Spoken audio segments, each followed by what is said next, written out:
Okay. Bienvenidos. My name is Mark J. Nuduyan. I'm from Samdhana Institute and I'm happy to be your moderator for today's session. Someone. Good afternoon. Uh, For sorry. There's a technical glitch. One second. Sorry. Hid over there. So much, Jennifer Tony and Sebastian Frias. I don't have any idea what's happening. Sorry. Sorry. Where we are. Okay. Well, they're still fixing it. Okay, is everybody good? Well, I'm confused. Sorry. Gratitude to international funders for hosting us. Maybe the Zoom, because there's someone joining us via Zoom and they're connecting the audio. Okay. Maybe you can unplug in a minute so that I can proceed. All right. Again, I should proceed. Again, welcome to this session, Rules of Intergenerational Indigenous Leadership to Promote, Protect, and Revitalize Indigenous Knowledge. This session is tagged as Listening to Stories, Past for Future, Nurturing Indigenous Peoples' Intergenerational Spirit to Protect the Earth, hosted by the Samdhana Institute. We are pleased that many of you have signed up for this session. And one of our panelists, as I've said a while ago, Miss Catherine Dallon from the Philippines, will be participating as online. Today, we invite you to a meaningful discussion about the struggles and aspiration of Southeast Asian indigenous peoples. Also, we want you to see how resilient this community has been during the tough times by seeing firsthand an experience of indigenous people during this session. For the next 75 minutes or 70 minutes, you will be able to hear stories directly from the community, youth, and understand the dynamics and challenges of intergenerational relationship in indigenous communities vis-a-vis leadership, governance, and culture from the community partners in Southeast Asia. And participants, you will gain insights on how intergenerational leadership can be fostered for sustaining culture, identify and transmitting indigenous knowledge. Participants will also hopefully appreciate these actual intergeneral interactions through this session. Please allow me to introduce my colleague Ulong from Samdhana, Indonesia, to officially present our esteemed panelists for this session. And also Ulong will provide us a quick overview of Samdhana's work across Southeast Asia. A round of applause, please.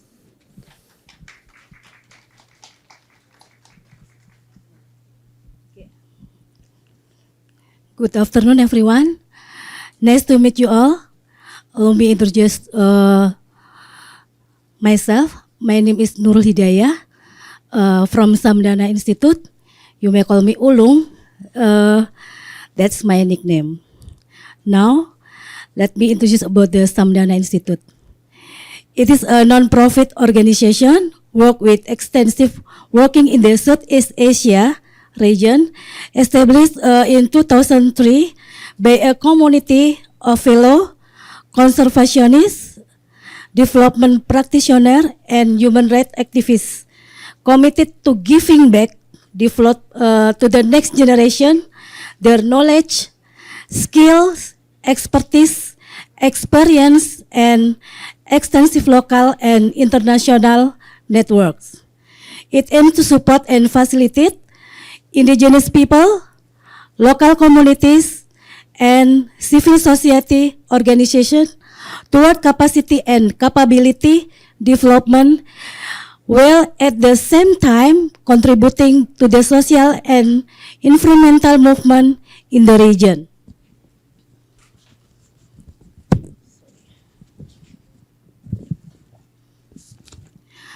Our vision, a region where natural, cultural, and spiritual diversity is valued and where communities have access, control, and responsibility over their territories and well-being.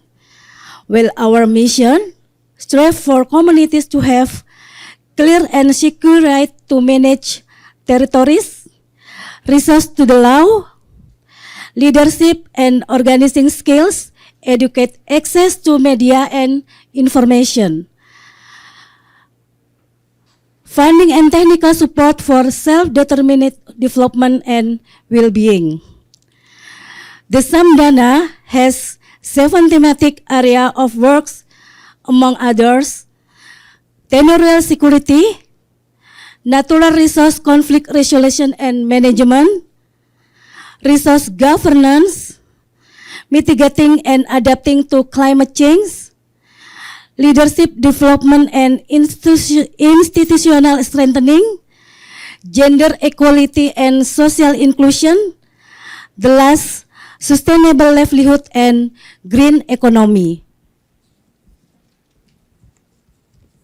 From 2005 to present, we work with more than 1,000 indigenous people and local communities and CSO.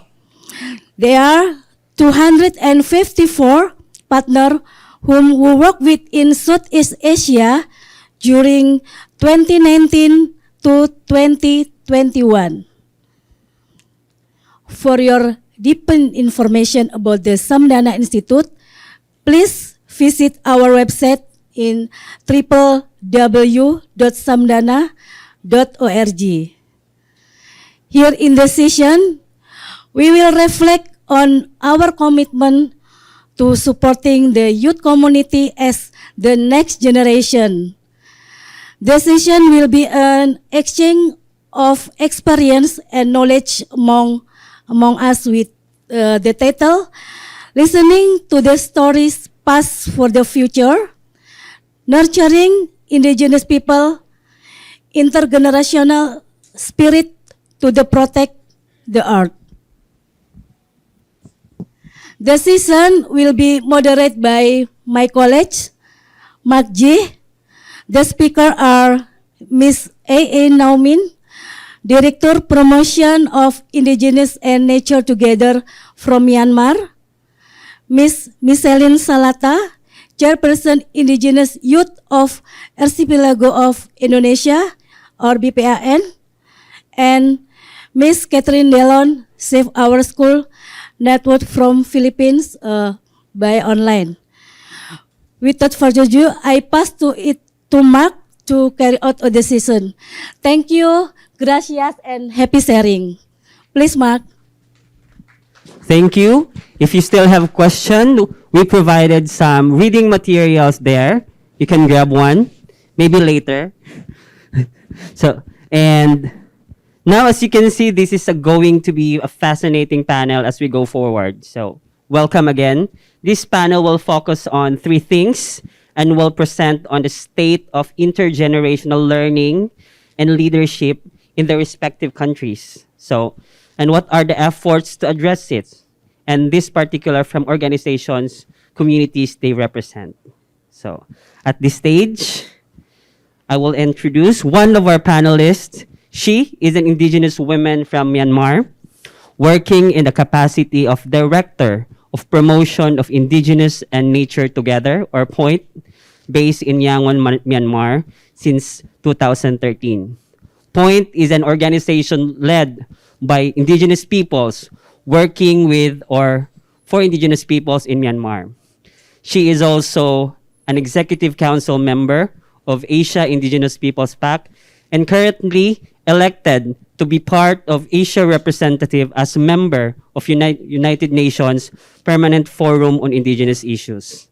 AIPP is a regional organization of indigenous peoples from Asia based in Chiang Mai, Thailand. She is academically a student of International Development Studies and Environmental Policy. She has been proactively engaging in the national, sub-regional, regional, and international advocacy forums representing to the indigenous peoples and particularly to indigenous women. Ladies and gentlemen, help me welcome Ms. Now A.A. Men, our panelists for today.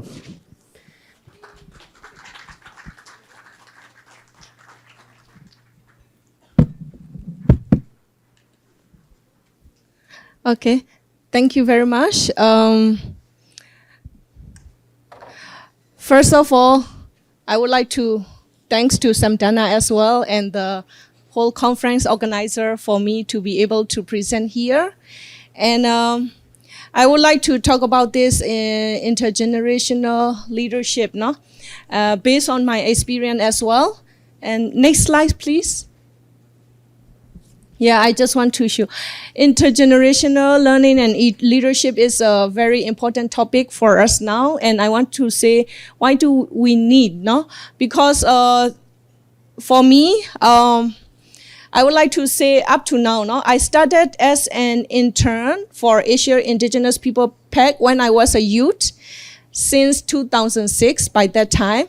The first time I learned about indigenous people movement at the regional and global level. At that time, our country is still closed, not open door. And I said that we want to do something for our country, but many things are not possible. But I said that we will start with what is possible, and then we have to keep moving from that. And around in 2012, there is open door. And then as it is mentioned, our organization Point is started in 2013 with the open door. And we have done a lot of work. And if I have to say that I started as a youth and intern, and now already 17 years of my experience working in indigenous people movement. Now I stand as part of a regional and global movement, and also I stand as an indigenous woman for talking more on women issue as well. But once also I am a youth. So I become now today because all the people who give me chance to become like this. That's why now is a time that I learn a lot, and I want to create space for youth with the current situation faced in my country for them to learn and to become more leadership role, because we need to keep our hope on them as well. This is the thing I think as specifically to my country is very important topic to work on. And the importance of youth for leadership. I believe in youth for leadership. Because sometimes the more I grow up, the more I have like some constraint in doing things, no? Even for me, traveling is not like youth. Sometimes I feel more tired and jet-lagged compared to the time I am youth. Youth are very energetic, and when I started do a lot of campaign on environment and on this indigenous people movement, there are many barriers, and it's also very restricted by the time. But I don't see any barrier, because I think everything, a barrier there, we should come up with creative way to come out. That's the thing we can see from youth by that time. So I'm also part-time teaching at the liberal art program, and then sometime when I do like 5 to 10 years of work on environment and climate happening and things are not improving, then I feel like, oh, I want to give up, no?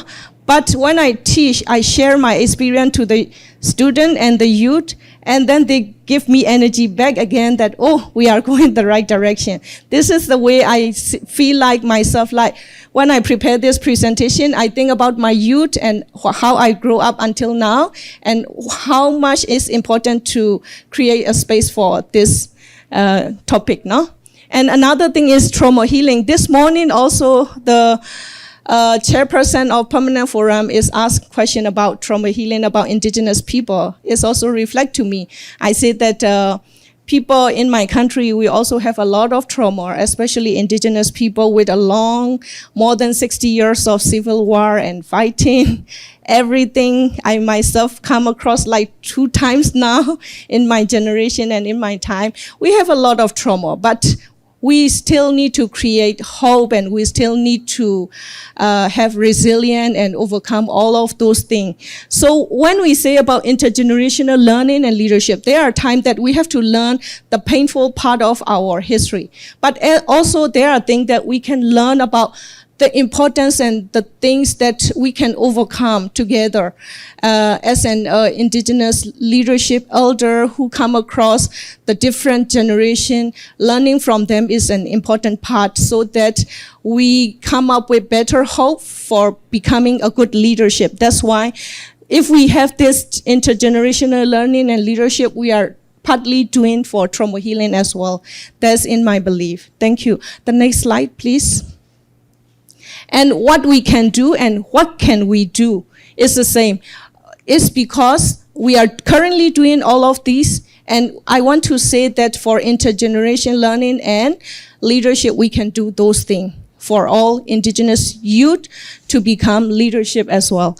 The first thing is campaign and event. No, we can do the background photo here is not that clear, but you will see a clear picture later. Is we do World Indigenous People Day, World Food Day last year in my country, where there is no fighting, but the place where fight, even in the brown area, we do it because it's like a one-day event we created, and then those campaign and event give information and awareness about the importance of indigenous people, their rights and their role. And then this also make awareness to general public as well. So those campaign and event from time to time is very important about you to become leadership and learn from elder as well. One thing. Another thing is community protocol documentation. We are doing now at the community about their best practices, how they take care of natural resources, how they manage their land, how they prepare their food, all of those community practices. We have been doing documentation. From those documentation, we let the youth and elder involved together. One case study I want to say is like last 2 years ago, we have a community in Naga. They are doing documentation. The elder sharing about all their knowledge, and the youth together, they are doing documentation. After that documentation published, one of the important elder passed away. And then they value this documentation a lot because they got the knowledge share in time before the elder who know everything, they got to learn together. That's why they value this kind of documentation, and we are trying to document in preparation for future nation building. Means that every time we talk, oh, where is your evidence? Like the one from person with disability mentioned today, data, no? Every time when we go to a global level, it's become important. But then, what is your practices? What are you doing on ground? And what is your culture? What is your customary law? Those kind of thing, and those kind of knowledge we need to document. Documentation become important. That's we are doing now as well. Another thing is training on engagement in different mechanism. This is for the youth, because I myself, as I mentioned, I got a lot of training. And then also, the first time I engaged at international event like a UNFCCC on climate change, I look at on the TV screen, I don't know which meeting to go in. So many hundreds meeting. And then I'm active, I want to do something, but the difficulty start from looking at the program agenda, what to do.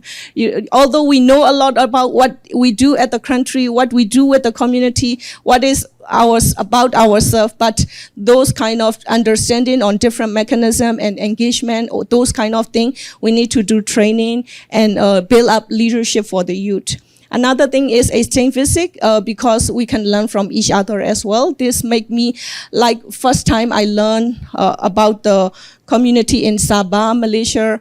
Oh, this is very similar to us. I feel like they are also Karen like me, but no, they are another indigenous people group. But I learned from them. I think it's the same way that we can do with back to our community as well. Like those exchange visit is very important. Another thing is internship program, because I myself come from leadership starting with internship program.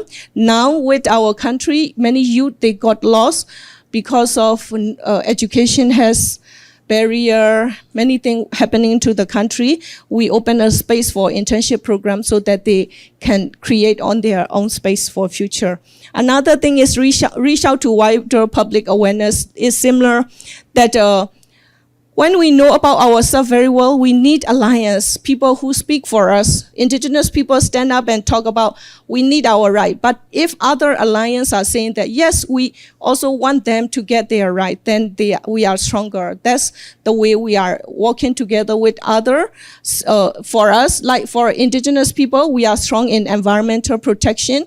And then we can make alliance with other environmental groups who speak for indigenous people right as well. This is another way. Another thing is IEC material. We cannot reach out to the whole country or everywhere that we want to reach out our message, but our publication, our message can reach. There is one time we published FPIC cartoon to give awareness on FPIC. But because of security, we don't include our organization address there. But the book reached out to one community who has a problem of problem with access to fishing at the community level. They use the FPIC as a tool to go and negotiate with local authority, and they got successful. And they want to say thanks, but they don't know how to search for us. And finally, they arrive anyway, no? And then he said, it takes so long to reach to you. But I say, yeah, anyway, we cannot reach to you. We don't know you, but our our material reach to you and helpful to you. That's we are happy about it. That's in that way. The last thing is engagement with other alliance. Actually, is similar to wider public awareness, but at the same time, informal way we can do as well. This is what we can do and what we are doing now. Next slide, please.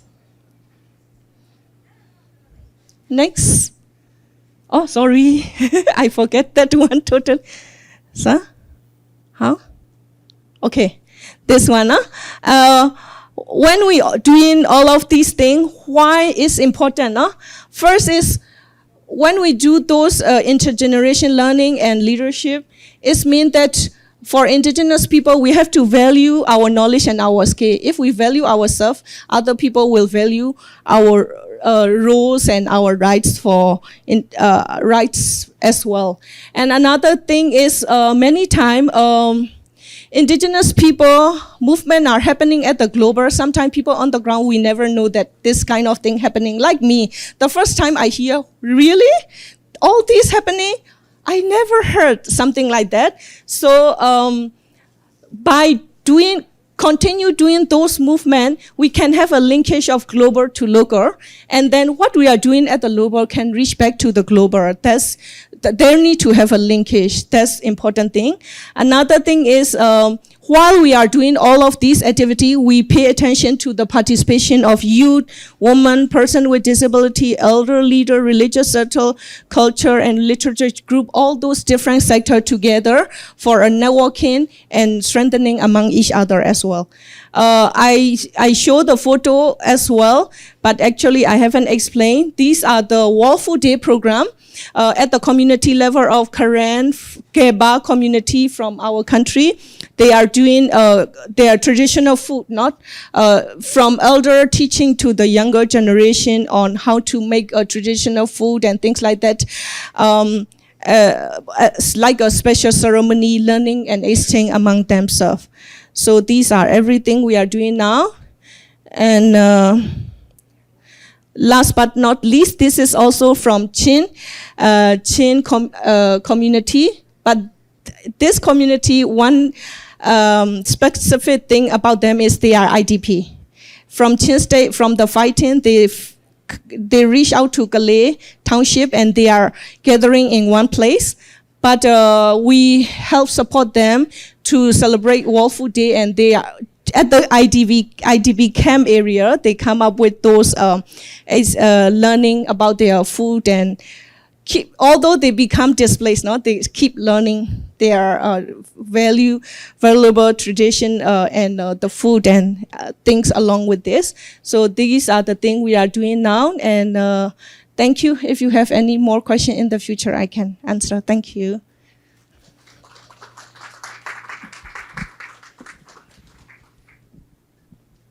All right. Thank you so much, Miss Now, for reminding us that we were once youth in our age. Even me, I'm still young now. And you yourself already participated for the change that you want to see in your own country. And we give them applause for that. Thank you so much for your effort. And yes, all of us, we knew that her country is facing traumatic, and even now they're on healing on the war that they're facing. So we thank you for the openness and for sharing your stories here in the IFIP conference. Our next speaker is the chairwoman of Barisan Pemuda Adat Nusantara. She is an Indigenous youth educator, campaigner, and advocate who is passionate in empowering fellow Indigenous youth to acquire their potential through traditional knowledge and native language, involving in social and community development as well as tourism. She's interest is also include critical pedagogy in literacy, which she implements in leadership. Her other endeavor includes climate change and mental health issues among youth and children. She is also the climate change specialist, Indigenous Fellow of Youth Empowerment in Climate Action Platform in Indonesia, and also the Deputy Chair of Council of Asia Indigenous Youth Platform in Indonesia. Barisan Pemuda Adat Nusantara, or the Indigenous Youth of the Archipelago, is the autonomous youth organization and became a forum for Indigenous youth of the archipelago. She shared the same fate of being oppressed, exploited, and deprived of their rights, and who have passion and desire to rise, unify, and fight to establish political sovereign, economically independent, and culturally dignified Indigenous people. Ladies and gentlemen, please help me welcome our next panelist, Micheline Salata.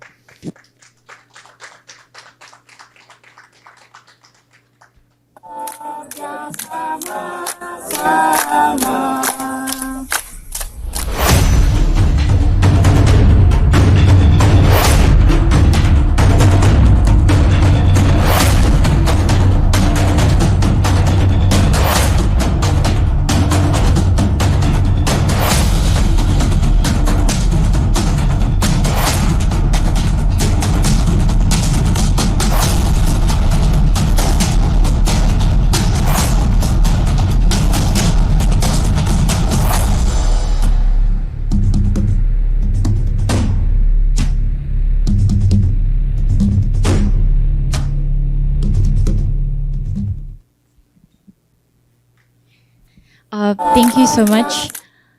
Thank you so much. Terima kasih. Manasumoraka. Manasumoraka in my language, it means has the food ready, but it doesn't mean that we are hungry.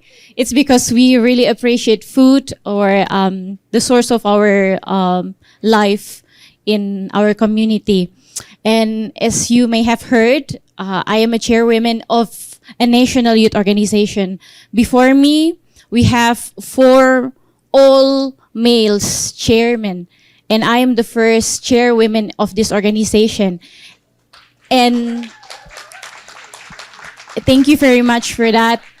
But it's not as happy as it sounds. It's really is a challenge. Being a woman and young, even simply by living and breathing, it's really difficult, let alone being a chairwoman. So I would like to encourage our fellow young women, Indigenous young women here to stand up for their rights and to speak for their people and their community. And right now I'm going to share about the intergenerational communications and also sharing that we have done in Indonesia. And as you may have heard, in the presentation later on, I will be talking about what we have been doing in our organization. And I would like to read a poem This one is written by my friends Ebi. She is from Minahasa tribe in North Sulawesi in Indonesia. For us, elders, women, men, youth, children are the same creature. Trees, soil, stone, wildlife animals are also a part of us. We are not more than them, and they are not less than us. Indigenous peoples have fostered and preserved their ancestral value and ways of life for many centuries, and these ways shall be passed upon younger generations. And in this presentation, is this working? No, the presentation?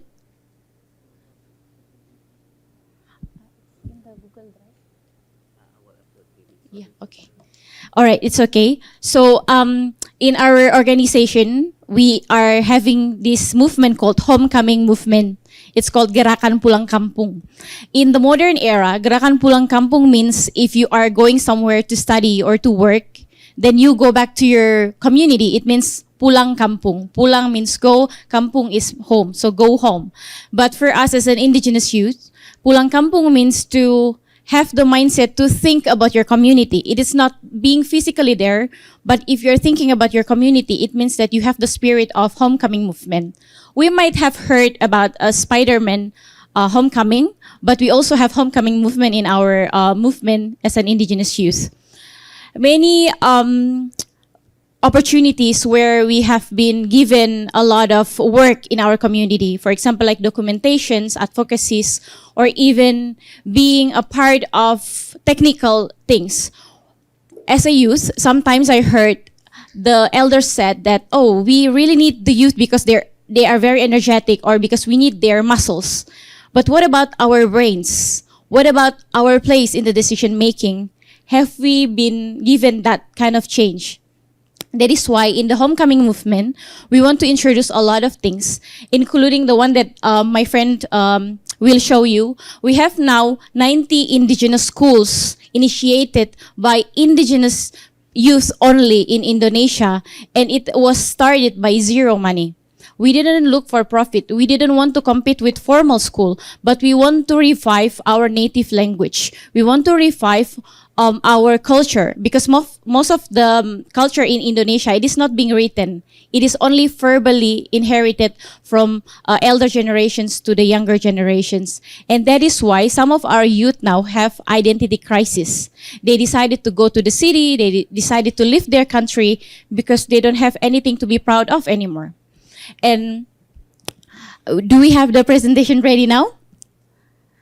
Okay, so then after that, in the indigenous movement in Indonesia, we were built in 2012. Now we are 11 years old, but right now we are still face oppression. Sometimes we are not being let to do our programs. We are not being let to decide what we want to do within our community or even with our friends. So that is why when you see the video, we only have fun, because that is how we preserve our nature. We want to communicate with them. We want to communicate with our nature. And right now in BPAN, Barisan Pemuda Adat Nusantara, we have more than 8,000 individual members. Before, we have less than that because we are being exclusive. We want indigenous youth only to be a part of us. But in 2022, we decided that we want to be more inclusive. What about those youths who are diaspora, who went abroad to study, or who went to the city to study or to work? What about them? What if they want to do a homecoming movement as well? So that is why BPAN opened the gate for them to come to us, and also now we are increasing in numbers. And 8,000 individual membership is counting day by day, because most of the youth who are in the rural area and in the urban area is also interested in joining about what indigenous youth are doing. And also, apart from that, indigenous youth in BPAN not only focusing on the work on the community, they also reach out to schools and universities where they are studying. That is why we call this movement Indigenous Goes to School. this might sound like a TV show, but we have been enjoying this really well because native language in Indonesia, we have many native languages. I speak different native languages from Mbak Pati and Mbak Ulung, and we want to preserve this because there are arts and also value behind of native languages. There is a reason why there are intonations. There is a reason why there is a melody inside a languages. And that is the thing that nowadays students and children doesn't acquire. And that is why as an indigenous youth, we want to preserve that. In Indonesia, we face a lot of scrutiny because right now we are not being acknowledged by Indonesia's government. That is why the campaign Sahkan RUU Masyarakat Adat or Ratify the Indigenous Peoples Bill is currently being chanted. And right now, as an indigenous youth, we are being challenged. What have you been doing? But the thing is that we have never been given the chance. We have never been given the platform for our decision making. Sometimes I feel ashamed myself because I have the position in the regional level, I have the position in the national level, but then our work is not being recognized or even supported inside the movement. And this is the status that we have right now. The picture is seen, this one is done in the North Sulawesi. There is an elder who was teaching us about the hunting mechanism. It's very traditional. As you can see, it's very traditional. And the youths there are learning and trying to write and documenting and then reporting back about what they have learned. How to use this? Okay. Right. Oh, okay. Then this is our main work focus. So after all the 11 years, we have been also progressing. We have food security and sovereignty program, climate action and climate justice. We also work together with some environmental activists because we have been campaigning about nature-based solution. But what is nature-based solutions really? Do they really understand what the indigenous peoples and the indigenous youth are doing on the ground? And that is why we want to integrate with them to have an education and awareness as well. And also we want to promote gender equality. In Indonesia, we are living with a very patriarchal society. And even myself as a leader right now, I really have to prove myself as a woman in order for me to be respected or even to be heard. And then we also done documentation of written and verbal traditional knowledge. And the last one that is very interesting is that young indigenous filmmakers or smartphone movement. So without even having a very high technology, the children or even the youth inside the community, they can record everything, the footage that they have been doing inside their community, and then they can upload it in the Google Drive, and we provided that for them so we can have like a multi-sharing between one island from another. And this smartphone movement has been running since 2013 because that's when we were introduced with Android. Maybe it was too late for us, but smartphone movement has been helping us to get to know each other and getting to know each other's struggles and also getting to know each other's knowledge. Next, please. Right, and this is also our campaign. Since COVID-19 pandemic, we were not able to meet each other's physically, so we were in Instagram, and next, we are also in Facebook. And through Facebook, actually, we got a lot of support from the elders, and that is what we are very shocked about because the trend is that most of the indigenous elders, and I don't want to say old here, I just want to say younger and elder people, they tend to use Facebook instead of Instagram, and that is why we want to reach them more there and to conduct discussions. For example, like we want to provide an information about struggles in Kalimantan, then people in Papua can also access the struggles in Kalimantan, and there will be more stories to be shared there. Can we go next, please? Yeah, and this is our Facebook. And apart from our post, we also post some other CSOs, our partner organizations postings and also news. Next. And this is the challenge that we encountered. In it is not only by indigenous peoples, but in the indigenous youth, because the indigenous youth are the frontliners in protecting the forests. They are the one who witness the displacement. They are the one who witness the wildfires. And that is why, as an indigenous youth, we do this action because we feel like we are not being heard, we are not being respected, we are not given this way. And for 11 years of our existence, this is our first time in doing this. And not so many people like this, of course. But as a youth, we want to speak the truth because we are the future of our generations, and we want to give a better future for our children as well. And then legal acknowledgement. This one is as a national level because we are not being recognized yet. And youth and women participation. In Indonesia, it's really hard to put youth and women because as the background that I mentioned before, and then the support, it is not only financial support, but it is also like a mental support. We need more mental support instead of the financial support because we want to be independent, and youth have a lot of creative ways in, creating their own sovereignty, even by creating their own garden or even reclaiming the land that has been grabbed by a company before. Can we go next? So intergenerational transfer of knowledge is that because we are the custodians and focal advocates. The youth are being very focal and being energetic. If we don't have the youth, if the youth are being silenced, and we are really silent now, then what will happen next? What will happen to our next generations? And indigenous youth today are navigating both traditional and digital spaces. So we are the bridge from the past and the future. And that is why we ask for more rooms and more supports for us to also creatively show what indigenous youth can do from the ground up. And then we would like to say that there are few avenues for the voices to be included in the dialogue. I was so happy because I saw my friends this morning being appreciated about what they do. But after I approached them, we were reflecting on the question, what's next? So that is not it is not only us, the youth, who should be ponder on that question, but it is us all together. Can we go next? And this is the current situation in Indonesia.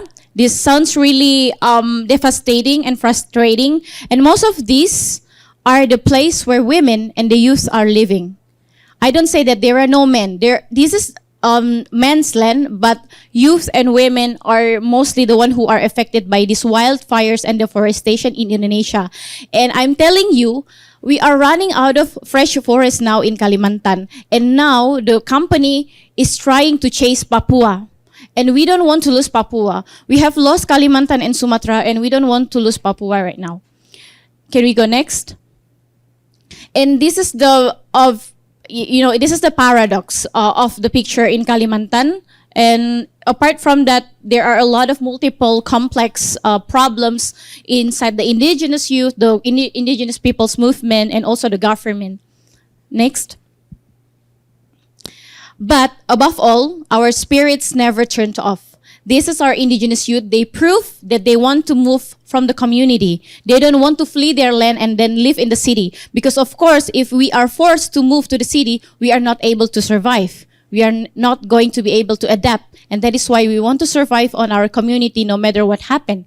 And this is why we call it homecoming movement, because we return to our village to work and continue to move to protect our indigenous territories. As you can see, elders and youth can work together. There is an intergenerational communication and sharing happening here. Can we go next?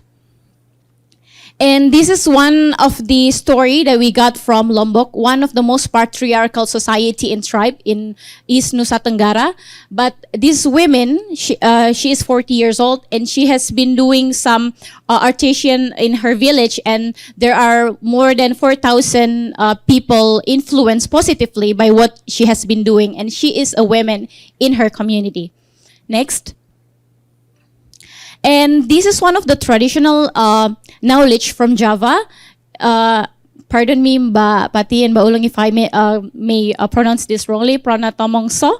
So this is the way to predict the weather, to determine when to plant and when to harvest. And not all the indigenous youth know about this, and this is not being taught at school, and this is what we have been doing in our indigenous school.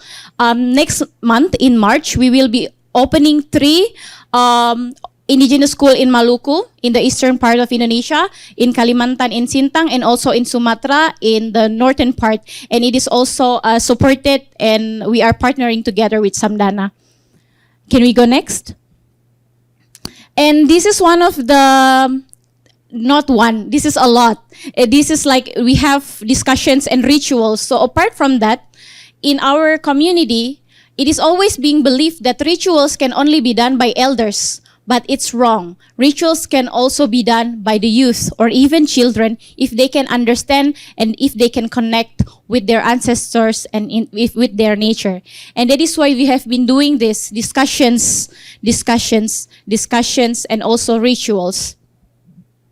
Okay, and I think the next is, it is going to be the last part of my presentations and sharing about intergenerational knowledge. Can we go next, please? And yeah, this is the bigger picture that we have been doing because this is very new. We would like to say, pemuda adat, bangkit, bersatu, bergerak, mengurus wilayah adat. Iya, ya Tusanti! Ay! It means indigenous people will not die, will survive if we protect our land. Thank you so much, Kuresumanga. Muchas gracias.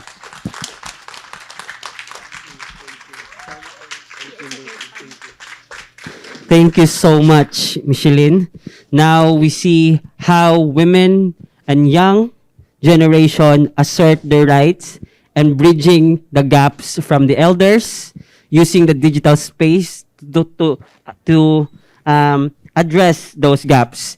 And also, we witness how they reach out to their indigenous leaders on the knowledge that they have been there for almost thousands of years, and they are reviving it through their indigenous schools. Thank you so much for presenting that, Micheline.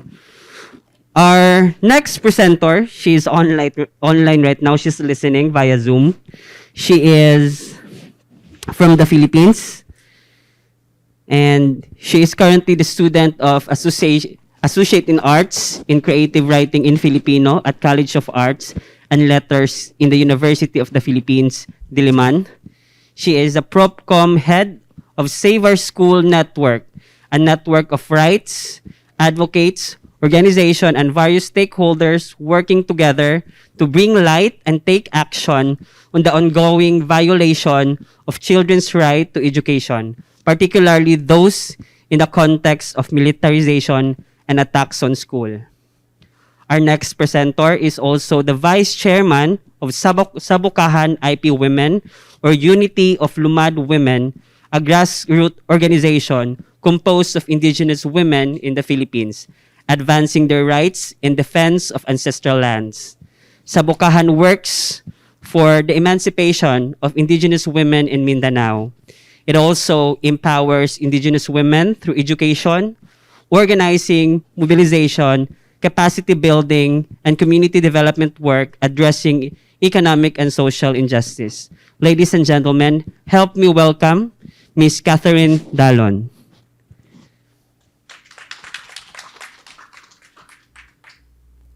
Hi, Kat. Hello. Can you hear us? I know it's morning there in the Philippines. Good morning. Maayong buntag. Good morning to all of you. All right, we will be presenting your video. Sir, can you please play the video? Mapian Alaw. Good day, everyone. My name is Kat Dalon, a Lumad or Indigenous youth from Mindanao, Philippines. I have grown up in the Lumad struggle, learning from the generations before me. The elders have told me stories about how they defended our ancestral lands from land grabbers through tribal war. These were our grandmothers and grandfathers. But after the tribal war was succeeded in protecting our land and culture, our people became even more targeted by state forces. Then our parents' generation started to create people's organization to unite the different communities. Through organizing, our people learned the real history of the Philippines, like colonization and indigenous people's history and our current situation. They were also learning what their rights are so that they can defend them. Even though they were very unified and organized, they struggled to record and collate data because they never got to learn reading and writing. The generations before mine were neglected of all social services such as schools. And so our parents built our own Lumad schools or indigenous community schools that serve the needs of the community. That's why we learn academics, health, and agriculture to develop our culture, improve livelihood and food security, and make sure that our communities are self-reliant. In our Lumad schools, our mission is very different from the public school system. Instead of teaching that colonization is positive, we learn the negative impacts it has on us until today. Instead of preparing us to work in a globally competitive economy, it prepares us to serve our communities and serve other communities and sectors in need. Instead of teaching us to support extractivism, such as large-scale mining, we learn how mining damages the environment and leads to our displacement. We learn to protect our countries, our resources against foreign multinational companies. Instead of being recruited to paramilitaries and other state forces, we are encouraged to become community leaders, health workers, and sustainable farmers. Because our generation become literate, able to count, aware of our history, and aware of our rights, these skills directly improve our effectiveness in defending our people. Our struggle is intergenerational because we take the lessons of our grandparents, parents, and now the new skills and experiences of the youth, combine them and apply them. For example, our generation has learned how to document human rights violations that occur in our communities, to collect data, contact media, and write statements. As youth, we maximize technology in order to advance our struggle. While our grandparents relied on tribal war to defend our lands, we continued the organizing our parents started and now carry out the different types of campaign.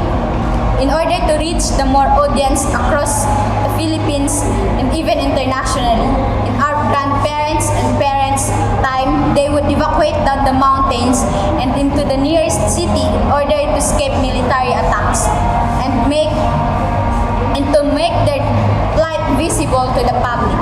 Evacuating down the mountain was a new strategy following the hundreds of years that Lumad people fled deeper into the interior of the forest to avoid contact with settlers. In mid-2000s, we started a new strategy of evacuating not just to the nearest city, but even caravaning all the way across the archipelago to the national capital. These caravans are intergenerational, meaning they were composed of elders, parents, and us, youth. Many of us were even in grade school this time. We went to universities, churches, and government offices to campaign against the attacks on our schools, communities, culture, and resources. We built Makwit School or makeshift Lumad schools wherever we were given refuge in order to continue our education away from military attacks. We built Makwit schools or makeshift Lumad schools wherever we were given refuge in order to continue our education away from military attacks. We invited supporters of our struggle to visit our Lumad schools, integrate with us, and exchange knowledge. Not only is our struggle intergenerational, but so are our support networks. Another contribution and innovation of my generation for the indigenous people's struggle is how we maximize technology. We use technology to disseminate our campaign, or technology to disseminate our campaigns or calls for defending our land, such as through Facebook, Twitter, and Instagram. This way, we can reach hundreds of thousands more people here and abroad. We have learned how to make our own graphics and PowerPoint presentations. videos that show our culture but also our situation. We post statements and poems online that we wrote for our lands and our people. Even our elders have adapted to speaking over Zoom and sending out and recording video messages. We relied on social media to connect with our support networks during the pandemic. During the height of COVID pandemic, the Lumad School were all closed in the middle of our existing crisis of education and military attacks. With the school closure, 10,000 indigenous and rural students were disenfranchised. I was one of the 100 students in Bakwit or makeshift school in the National Capital Region that I mentioned earlier. We had to quarantine there because we couldn't afford to get sick. Some of our volunteer teachers could not enter our Bakwit because of the quarantine. So we decided to enroll in online schooling. This was hard for us because it was public education system and it was teaching us individualistic, not collective learning. Unlike the 10,000 rural students who had no access to technology, we got to continue our schools. We were challenged to us to maintain our collective culture, values, and principles that we uphold in Lumad schools. It's always in the back of our minds that we should use technology to develop our communities and campaigns in order to defend our lands, instead of letting it kill of our own culture and identities. In our Lumad schools, we make sure to engage our local government units and barangay captains. In the Philippines, a barangay is like a small town which has a barangay captain as its leader. At my Lumad school in Mindanao, we built a relationship with both our barangay captain and the mayor. We let them visit our schools and help them to understand our situation and why we built our schools and curriculum. They became supportive of us. This was so important for our security and protection in times where soldiers and police forces would show up at the school. The barangay captain and the mayor would act in our defense. We also have experiences engaging local government. We are the ones organizing relief missions and services into other poor communities, whether indigenous or not. We believe in uniting with and serving all marginalized people, not just our own. In order to enter other communities to give them services and also teach them their rights, we need clearance from the local government to do that. That is why we have dialogues and send letters to local government units as a courtesy. Today, as Lumad Youth are leading a campaign called Free Lumad and Environmental Defenders 14, we are calling for support for 14 rights defenders facing fabricated charges of human trafficking just because they are environmental defenders. Some are already in prison, including two of my Lumad classmates. It's hard for us all to win our local and national struggles against imperialism. If it's just us in our own communities and countries, we need to unite across sectors, across race, across the world. If we are all united, our victory is certain. Padayon. A round of applause to Kat. Kat, thank you so much. Through technology, we were able to bring Kat from Philippines to Mexico. Thank you for sending us the video. All right. So again, Kat's situation is also different. Her school in Mindanao were shut down by the state actors, and they are victims of military attacks in their community. They were forced to evacuate from Mindanao, and they will travel from 3 islands. They walk from Mindanao going to Manila for just to campaign the attacks and shutdowns of their school.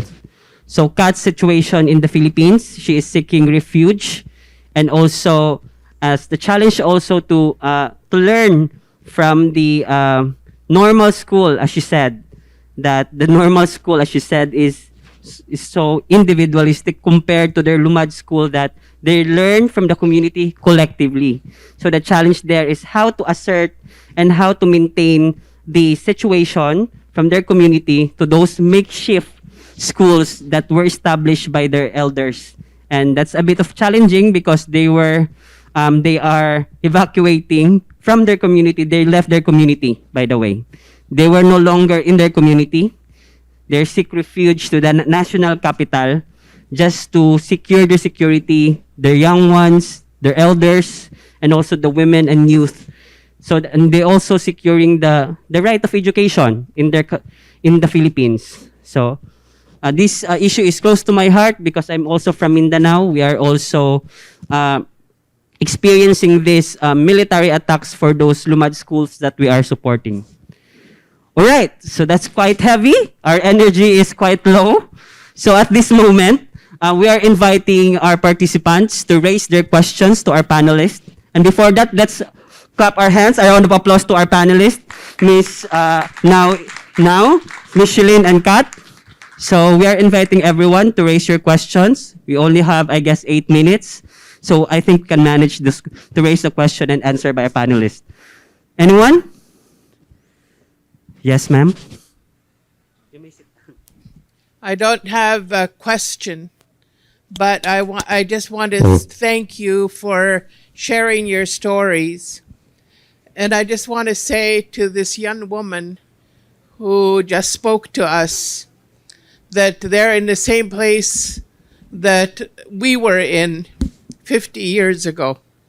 And this was in Canada, when our school was shut down, when we were teaching our language and teaching our ways to children.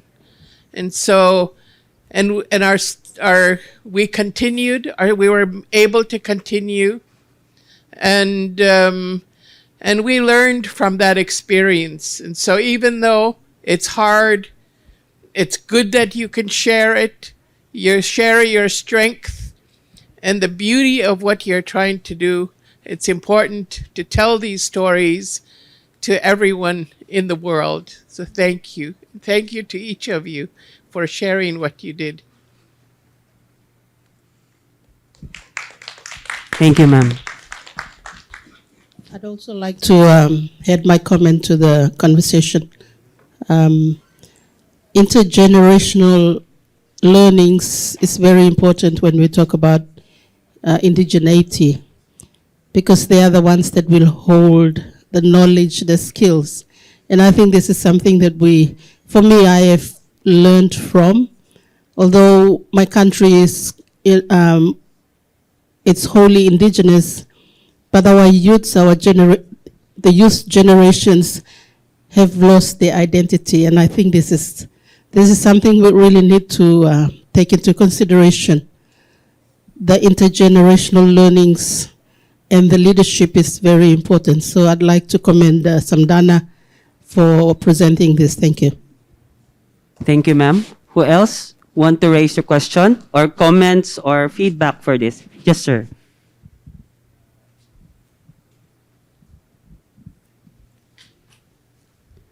Cuiraba.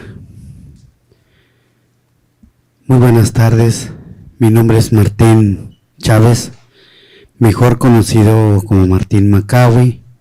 Macawi significa paloma en Rarámuri. Para agradecerle por su presentación que conmovió en mi corazón, porque creo que estamos en la misma situación en el pueblo originario de Chihuahua, México.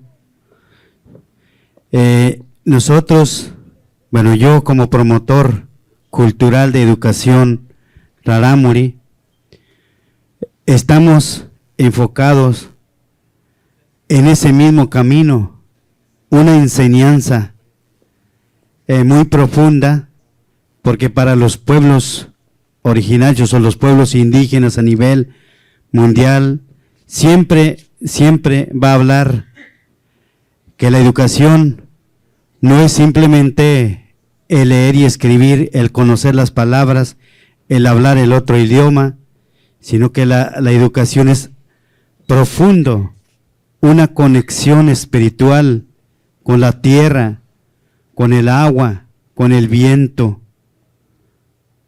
con el bosque, con todos los animales que nos rodea en nuestra comunidad, ¿sí? Esa es la enseñanza de los pueblos indígenas. Nosotros, como rarámuris, nunca nos han dado, a mí nunca me tocó que yo escribiera en mi propia lengua materna, ¿sí?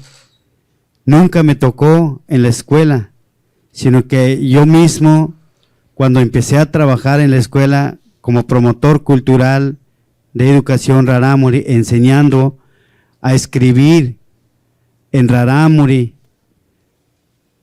a los niños, ¿sí? Yo soy poeta rarámuri, escribo poemas, soy cantautor en rarámuri, ¿sí? Soy músico y a través de los cantos yo les enseño a mis niños, porque en las canciones habla sobre los derechos, habla sobre la importancia de la lengua materna, la importancia, lo que Dios ha sembrado en esta tierra, que debemos de cuidarla, porque todo lo que rodea en nuestra comunidad, ya sea un árbol, el árbol nos ayuda a entender cómo vivir, cómo compartir las enseñanzas. Fíjese, a mí no me avergüenza, porque no tengo por qué. Yo nací bajo un pino. Yo a ese pino siempre lo cuido y le digo a mis hermanos, a mis primos hermanos, le digo, cuídemelo ese árbol, aunque yo no esté aquí.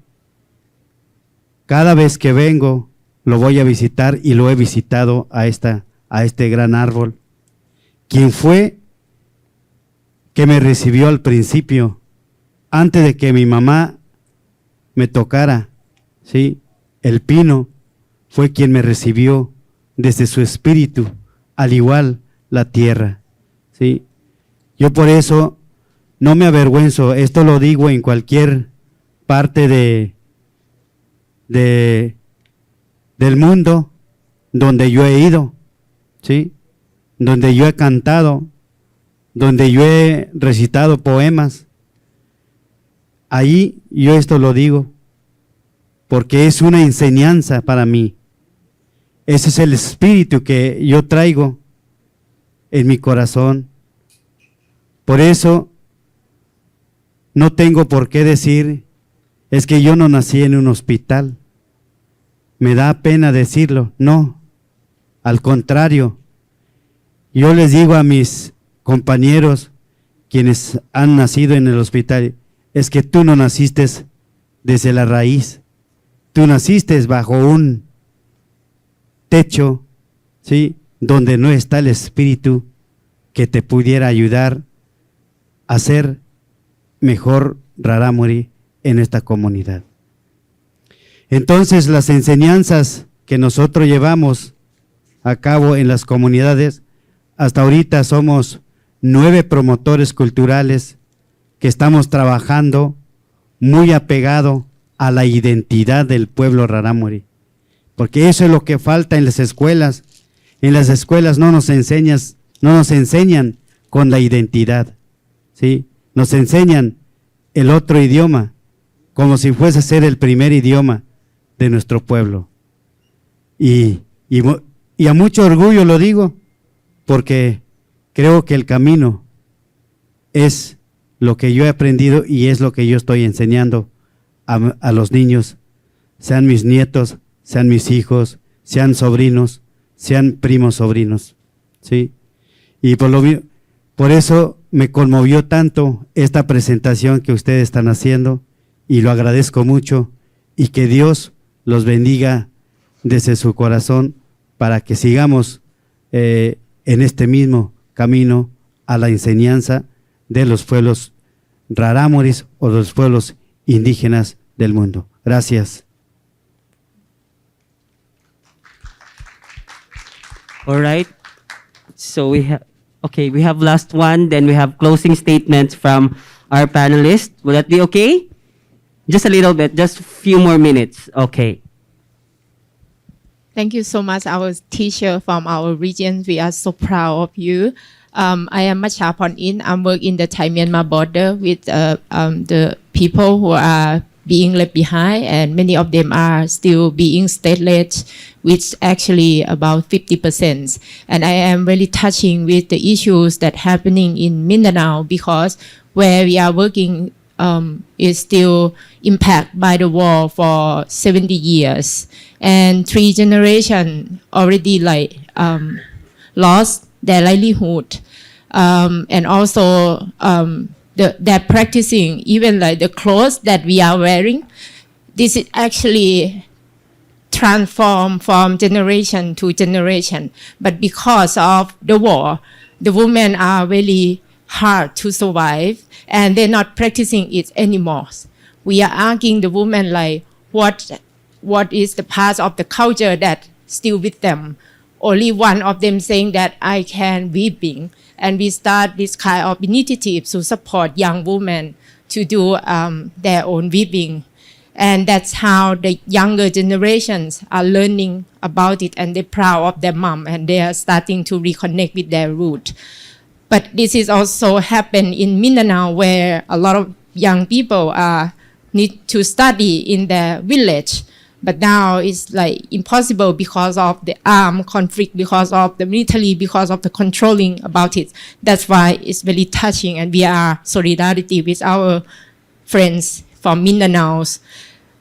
And also in Malaysia, in Indonesia, or even in Thailand, a lot of young people are now standing for defend right to natural resources and also land rights. But also that is very dangerous in our context. In Thailand, we have 4 disciplines of the young indigenous people who are defending land rights. And I also really concerned about, what needs to be done in order to protect our young people who are started to defend the land rights. And I also solidarity with our friends who are in the same context, and I wear the current clothes where I have been working for 18 years with the people there. And many of them are displacement in their own motherlands. They are not defining themselves as Thai or Burmese. They are current people who are there. But because of both government, they are not respect the right of indigenous people in that area. They cause a lot of problem. So that's why solidarity here is very important. But also the questions, as we knowing a lot of young indigenous women who defends land right, environmental justice, also faces gender-based violence, and that impact also mental health and well-being. I also concerns about well-being and how 3 of you are dealing with that, and what needs to be done, what the international support, also resources can be helped to make more positive impact to nurture the well-being and collective self-care, and also what you want from us who are experience of youth. We knowing when the elderly don't listen to us because of we are young. We also face the hierarchy. A lot of cultures are good, but some culture also oppress us, especially if we are young. How can you negotiation with that kind of power structures that ensure your voice heard, your participation is meaningful? So I ask all of that question, and I hope to listening from you. Thank you so much. Again, thank you. You don't need to answer the question, but reflect on the session on the next days, and maybe you can talk to these people in front of you later on, and maybe they can also share some thoughts on how to address those and how can we move forward, given that they're facing a lot of challenges in their communities. Again, closing statement, Ms. Now and Chilin and Kat. Yeah, for the closing statement, I just want to reflect with the 5R. that we have here, no? Our intergenerational learning and leadership is important in a way to respect our indigenous knowledge, and we are responsible for our future generation, and we should establish relationship in a constructive way among each other so that we can create space for reciprocity. And then last but not the least is we need to redistribute our rights and our rules to future generation. That's it. Thank you. Since it's early morning in the Philippines, may I call on Kat? Kat, it's already 3 a.m. in the Philippines. Kat, can you have your closing statement? Go ahead. Hello, good morning. Mayong buntag sa tanan. The situation is difficult, but we know that success is certain because we are with you. We believe that you will join in the defense of our ancestral land and to forge our free tomorrow and for the next generation, because we know that it is a betrayal as an indigenous people, indigenous youth, not to stand by our principle to defend our ancestral lands and to ensure the just peace of our community that is to be passed on to future generation. Our bodies are attached to our land, which is why our blood flows in this duty. At this point, in a very dark time, we do not expect the state to heed our demands because all they do is to ignore them. And if we fight, they will kill us. This is the reason why we are here now, building our community and marching collectively towards a future based on justice. If the youth will not fight, if we do not fight and struggle for our future now, then the time will come that there will be no there will be no more future to fight for. And so we will ask ourselves what we will do to forge our free tomorrow. Ayun lang, maraming salamat. Thank you, Kat. Yeah, maybe this is the last message for me because I can see that the whole forum is agree about intergenerational sharing, and I think that there is no burden at all in doing that, and even to go back to where we are and then conducting that in order to save our future generations and to save our lands, to save our remaining forests. It's not only forest anymore, but it is remaining forest. Can you imagine the word remaining? We only have the remaining natural resources in our earth, and what we will give to our next generations if we are not acting now. And that we are so grateful to be here and to be heard from all of you, and we would like to gain more solidarity in the future and also support from the international platform. And we would like to be discussing more with all of you in the next and upcoming days, because we still have more days. And also do not forget to get our reading materials because we have more stories there. And thank you very much. A round of applause, please. All right. I also have my closing statement. One moment. Okay. Identity for indigenous peoples is grounded in the relationship with the land, with their ancestors who have returned to land, and with future generation who will come into being on the land. So rather than viewing ourselves as being in relationship with other people or things, we are the relationships that we hold and part of. So again, it's been pleasure with all of you today. Gracias. Thank you so much for listening to the stories of indigenous people in Southeast Asia. Mabuhay po tayong lahat. Kat, thank you. Bye-bye.